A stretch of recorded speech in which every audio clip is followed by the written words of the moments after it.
ચલો નમસ્કાર વિદ્યાર્થી મિત્રો, આપણે ધોરણ 6 ની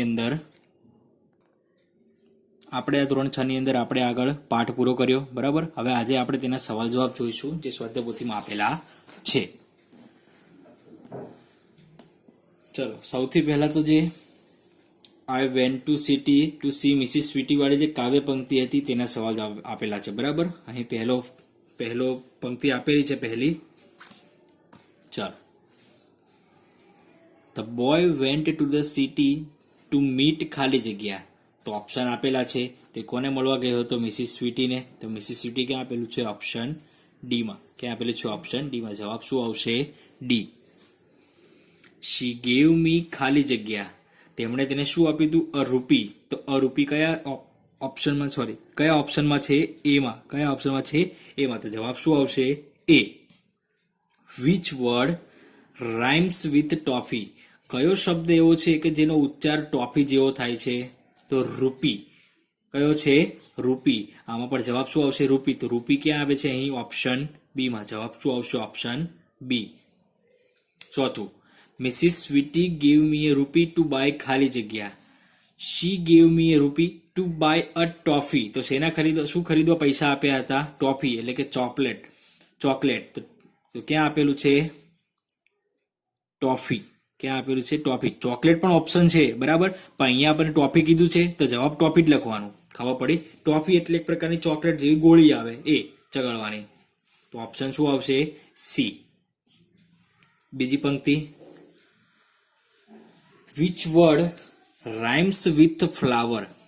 કયો એવો શબ્દ છે કે જેનો ઉચ્ચાર ફ્લાવર જેવો થાય છે? ઉચ્ચાર.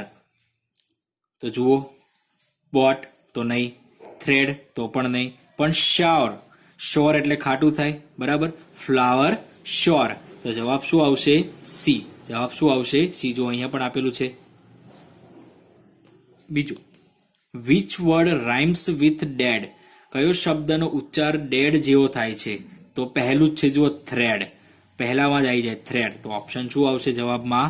એ. ધ ટોફી વોઝ ખાલી જગ્યા. શું હતી? ધ ટોફી વોઝ સોર. તો સોર કયા ઓપ્શનમાં આપેલું છે આપણને? અહીં એ ઓપ્શનમાં. જવાબ શું આવશે? એ. શું આવશે? એ. ચોથું, ધ ખાલી જગ્યા વોઝ ડેડ. ડેડ વાપર્યું છે, ધ ફ્લાવર વોઝ ડેડ. શું આવશે? The flower was dead. તો જવાબ શું આવશે? Option C. ઓપ્શન સી પર ફ્લાવર આપ્યું છે એટલે ઓપ્શન સી. ચલો ત્રીજો ફકરામાં, which word rhymes with the harp. તો ઓપ્શન શું આવશે? હાર્પ અથવા શાર્પ. શાર્પ. તો option D. Which word rhymes with the pin. તો શું આવશે? થીન. પિન સાથે રાઇમ વર્ડ કયો આવે? થીન. તો ઓપ્શન સી જવાબ આવશે. ધ થ્રેડ વોઝ ખાલી જગ્યા. તે દોરો અંદર હતો તે કેવો હતો? પતલો હતો. કેવો હતો? પતલો. તો થીન. તો ઓપ્શન એ જવાબ આવશે, બરાબર. ચોથું, ધ ખાલી જગ્યા વોઝ શાર્પ.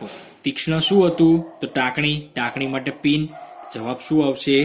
બી. શું આવશે? બી. પાંચમું, ધ ખાલી જગ્યા વુડન્ટ પ્લે. કે આ વસ્તુ વાગી નહીં. શું નતું વાગ્યું? તો વીણા જે બનાવી હતી તે તંતુવાદ્ય, તે વાગી નહીં. હાર્પ. શું આવશે જવાબ? સી. ધ બોય ગેવ અવે ધ ખાલી જગ્યા. ધ બોય ગેવ અવે ધ ખાલી જગ્યા. એ છોકરાએ પાછું આપી દીધું. શું પાછું આપી દીધું હતું? હાર્પ. કારણ કે તે વાગ્યું નતું એટલે. તો ઓપ્શન શું આવશે? હાર્પ. એ. હવે second, complete the sentences based on the poem. કાવ્ય પંક્તિના આધારે આ વાક્ય પૂર્ણ કરો. જેમ કે ઉદાહરણ જો પહેલું આપેલું છે, I gave back the toffee because it was સોર. મેં તે ચોકલેટ ટોફી હતી પાછી આપી દીધી કારણ કે તે કેવી હતી? ખાટી હતી. એવી જ રીતે અહીં વસ્તુ આપેલી છે તેના વિશે આપણે લખવાનું છે. I gave back the flower because it was dead. મેં ફૂલ પાછું આપી દીધું કારણ કે તે મરી ગયેલું એટલે કે મુરઝાઈ ગયેલું હતું. આઈ gave back the thread because. મેં દોરો પાછો આપી દીધો કારણ કે ઇટ વોઝ થીન. તે કેવો હતો? પાતળો હતો. આઈ gave back the pin because. મેં ટાંકણી પાછી આપી દીધી. કેમ? કારણ કે ઇટ વોઝ શાર્પ. તે કેવી હતી? ખૂબ જ તીક્ષ્ણ હતી. આઈ gave back the harp because મેં તે વીણા હતી, તે જે તંતુવાદ્ય હતું વીણા જેવું, તે પાછું આપી દીધું. કેમ? તો બીકોઝ ઇટ વુડન્ટ પ્લે, કારણ કે તે વાગતું હતું નહીં. ચાલો હવે આપણે પાઠના સવાલ જવાબ જોઈશું. બરાબર, પહેલો અને બીજો ફકરો આજે જોઈએ છીએ. હુ ઓર્ડર્ડ અ હ્યુજ ડિનર? આ મોટા રાત્રિ ભોજનનો આદેશ કોણે આપ્યો હતો? તો અહીં જો લખેલું છે the Maharaja of Travancore ordered a huge dinner. તો શું લખવાનું?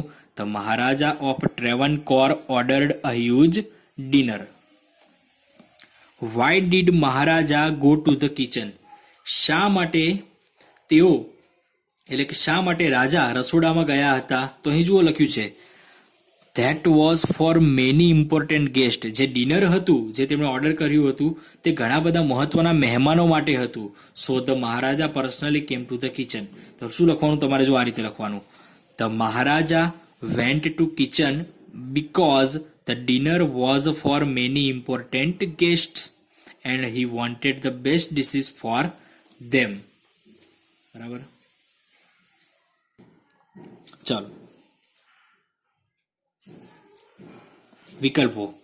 ધ મહારાજા ઓફ ખાલી જગ્યા ઓર્ડર્ડ અ હ્યુજ ડિનર. તો શું હતું આપણે પાઠમાં? ટ્રેવનકોર હતું. તો જવાબ શું આવશે? સી.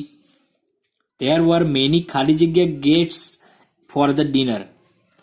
કેવા મહેમાનો હતા? રોયલ હતા, રીચ હતા, ઇમ્પોર્ટન્ટ હતા કે હંગરી હતા? તો ઇમ્પોર્ટન્ટ હતા. શું હતા? ઇમ્પોર્ટન્ટ, ઘણા મુખ્ય મહેમાનો. એટલે ઓપ્શન શું આવશે? બી. ધ મહારાજા વોન્ટેડ ધ ખાલી જગ્યા ફોર ગેસ્ટ. મહેમાનો માટે રાજા હતા, જે રાજા હતા તે કેવું શું ઈચ્છતો હતો? તો લખવાનું બેસ્ટ ડિશિસ, સૌથી ઉત્તમ વાનગીઓ ઈચ્છતો હતો. તો ઓપ્શન શું આવશે? ડી. વેન ધ મહારાજા કેમ ધ કુક વોઝ ખાલી જગ્યા. જ્યારે રાજા રસોડામાં આવ્યા, રસોઈ શું કરી રહ્યો હતો? તો busy with his work.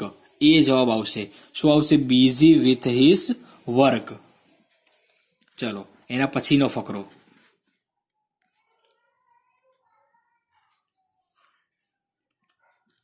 Vote was there in the basket? કે તે ટોપલી હતી તેમાં શું હતું? તો લખવાનું there were vegetable scraps in the basket. There were vegetable scraps in the basket. Who was happy to see the king in the kitchen? રાજાને રસોડામાં જોઈને કોણ ખુશ થયું હતું? તો લખવાનું the Cook was happy to see the king in the kitchen. કે રાજાને રસોડામાં જોઈને રસોઈયો ખૂબ જ ખુશ થયો હતો. What will the cook do with vegetable waste? કે જે શાકભાજી હતા વધારાના, તેની સાથે તે રસોઈયો શું કરવાનો હતો? તો the cook will throw away the vegetable waste. જે રસોઈયો હતો તે આ બધા જે વધારાના શાકભાજી છે તેને નાખી દેવાનો છે. ચોથું, what did the king ask the cook to do? રાજાએ રસોઈયાને શું કરવા માટે કહ્યું? તો the king asked the cook to find a way to use the vegetable waste. રાજાએ રસોઈયાને જે નકામા શાકભાજીનો યોગ્ય ઉપયોગ કરવા કહ્યું. ચલો આમાં વિકલ્પ એક જ છે, ધેર વર ખાલી જગ્યા ઇન ધ બાસ્કેટ. તો શું હતું? Vegetable scraps. તો ઓપ્શન શું આવશે? બી. બરાબર, અહીંયા સુધી રાખીએ છીએ. આગળના સવાલ જવાબ આપણે આગળના વિડીયોમાં જોઈશું.